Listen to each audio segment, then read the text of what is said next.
Hi అండి. ఎలా ఉన్నారందరూ? అందరికీ శుభోదయము. ఈరోజు కార్తీక మాసము మూడవ రోజు.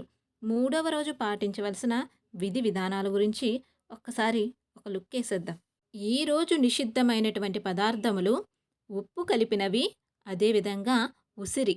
అలాగే ఈరోజు దానము చేయవలసినటువంటి పదార్థాలు ఉప్పు. ఉప్పుని ఈరోజు దానంగా ఇవ్వాలట. ఈరోజు పూజించవలసిన దైవము పార్వతీమాత. పార్వతీమాతను ఈరోజు పూజించాలట. ఈరోజు జపించవలసిన మంత్రము ఓం పార్వత్యై పరమేశ్వర్యై స్వాహ. ఈ మంత్రాన్ని ఈరోజు జపించడం కారణంగా శక్తి సౌభాగ్యములు కలుగుతాయట. కార్తీక పురాణము 3వ అధ్యాయం కార్తీక మాస స్నాన మహిమ.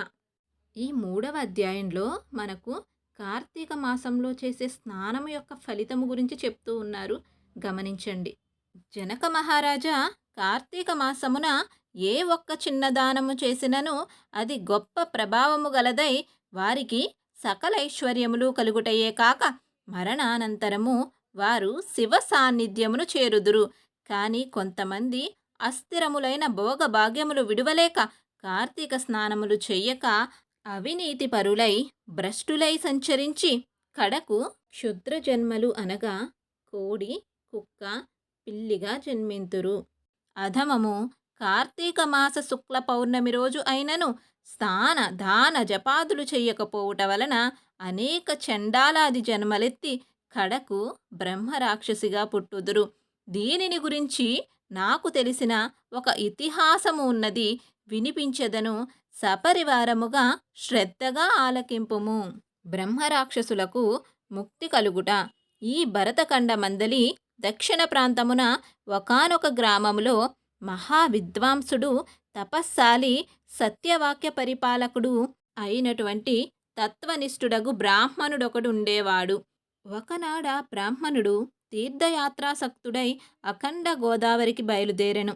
ఆ తీర్థ సమీపమున ఒక మహావటవృక్షముపై భయంకర ముఖములతోనూ దీర్ఘకేశములతోనూ బలిష్టమైన కోరలతోనూ నల్లని బాణ పొట్టలతోనూ చూచువారికి అతి భయంకర రూపములతో ముగ్గురు బ్రహ్మరాక్షసులు నివసించుచు ఆ దారిన పోవు బాటసారులను బెదిరించి వారిని భక్షించుచు ఆ ప్రాంతమంతయు భయకంపితము చేసేవారట. తీర్థయాత్రకై బయలుదేరి అఖండ గోదావరి పుణ్యక్షేత్రమున పితృదేవతలకు పిండ ప్రదానము చేయుటకు వచ్చుచున్న విప్రుడు ఆ వృక్షము చెంతకు చేరుసరికి యథాప్రకారముగా బ్రహ్మరాక్షసులు కిందకు దిగి అతనిని చంపబోవు సమయమున బ్రాహ్మణుడు ఆ భయంకర రూపములను చూసి గజగజ వణుకుతూ ఏమీ తోచక నారాయణ స్తోత్రము బిగ్గరగా పఠించుచు, ప్రభో, ఆర్తాత్రాణ పరాయణ, అనాథరక్షక, ఆపదలోనున్న గజేంద్రుణ్ణి, నిండు సభలో అవమానాలు పాలవుచున్న మహాసాధ్వి ద్రౌపదిని, బాలుడగు ప్రహ్లాదుణ్ణి రక్షించిన విధముగానే ఆ పిశాచముల బారు నుండి నన్ను రక్షించు తండ్రి అని వేడుకొనగా ఆ ప్రార్థనలు విన్న బ్రహ్మరాక్షసులకు జ్ఞానోదయం కలిగి, మహానుభావ, మీ నోటి నుండి వచ్చిన శ్రీమన్నారాయణ స్తుతి విని మాకు జ్ఞానోదయమైనది, మమ్ము రక్షింపుము అని ప్రాధేయపడినారట. వారి మాటలకు విప్రుడు ధైర్యం తెచ్చుకొని, ఓయి, మీరెవరు? ఎందులకు మీకు ఈ రాక్షస రూపములు కలిగినవి? మీ వృత్తాంతము నాకు తెలపండి అని అడగగా వారు, విప్రపుంగవా, మీరు పూజ్యులు, ధర్మాత్ములు, వ్రతనిష్టాపరులు.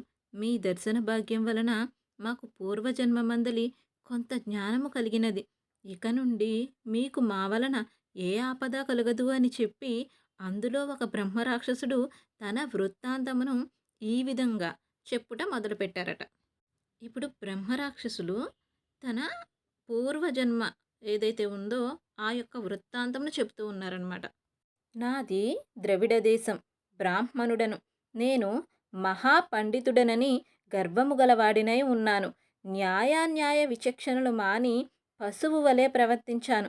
బాటసారుల వద్ద, అమాయకపు గ్రామస్తుల వద్ద దౌర్జన్యంగా ధనం లాగుకొనుచు దుర్వ్యసనాలతో భార్యాపుత్రాదులను సుఖపెట్టక పండితులను అవమానించుచు లుబ్ధుడనై లోకకంటకుడిగా ఉండినాను.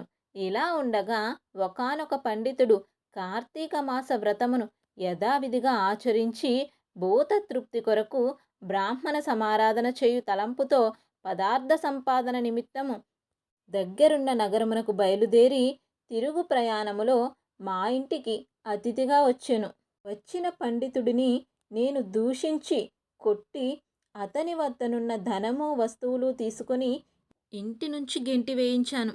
అందుకు ఆ విప్రునకు కోపం వచ్చి, ఓరి నీచుడా, అన్యాక్రాంతముగా డబ్బు కూడబెట్టినది చాలక మంచి చెడ్డలు తెలియక తోటి బ్రాహ్మణుడని కూడా ఆలోచించక కొట్టి తిట్టి వస్తు సామాగ్రిని దోచుకుంటివి గాన నీవు రాక్షసుడవై నరభక్షకుడుగా నిర్మానుష్య ప్రదేశంలో నుందువు కాక అని శపించుట కారణంగా నాకీ రాక్షస రూపము కలిగినది.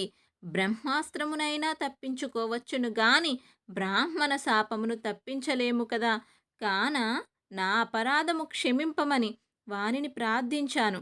అందులకు అతను దయతలచి, ఓయి, గోదావరి క్షేత్రమందు ఒక వటవృక్షము కలదు. నీవు అందు నివసించుచు ఏ బ్రాహ్మణుడు కార్తీక వ్రతమాచరించి పుణ్యఫలమును సంపాదించి ఉండునో ఆ బ్రాహ్మణుని వలన పునర్జన్మ పొందుతవు అని చెప్పినారు. కాన ఓ విప్రోత్తమ, నన్ను నా కుటుంబము వారిని రక్షింపమని మొదటి రాక్షసుడు తన వృత్తాంతమును తెలియజేశను. ఇక రెండవ రాక్షసుడు, ఓ ద్విజోత్తమ, నేను కూడా పూర్వజన్మలో బ్రాహ్మణుడనే. నేను నీచుల సహవాసము చేసి తల్లిదండ్రులను బాధించి వారికి తిండి పెట్టక మార్చి అన్నమో రామచంద్ర అనునట్లు చేసి వారి ఎదుటనే నా భార్యా బిడ్డలతో పంచభక్ష్య పరమాన్నాలతో భుజించుచుండేవాడిను. నేను ఎట్టి దాన ధర్మములు చేసి ఎరుగను. నా బంధువులను కూడా బాధపెట్టి వారి ధనమును అపహరించి రాక్షసుని వలె ప్రవర్తించితిని. కాన నాకీ రాక్షసత్వము కలిగెను. నన్నీ పాప పంకిలము నుండి ఉద్ధరింపుము అని బ్రాహ్మణుని పాదములపై పడి పరి విధములుగా వేడుకొనెను. ఇక మూడవ రాక్షసుడు కూడా తన వృత్తాంతమును ఈ విధంగా తెలియజేసినారట. మహాశయ, నేనొక సంపన్న కుటుంబంలో పుట్టిన బ్రాహ్మణుడను. నేను విష్ణు ఆలయంలో అర్చకునిగా ఉంటిని. స్నానమైనను చేయక కట్టుబట్టలతో దేవాలయంలో తిరుగుచుండెడివాడను.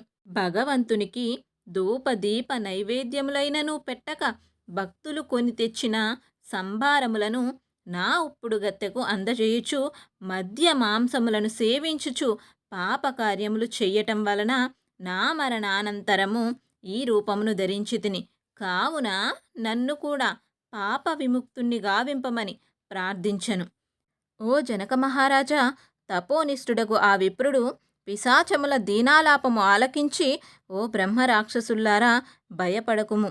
మీరు పూర్వజన్మలో చేసిన ఘోర కృత్యముల వలన మీకీ రూపములు కలిగెను.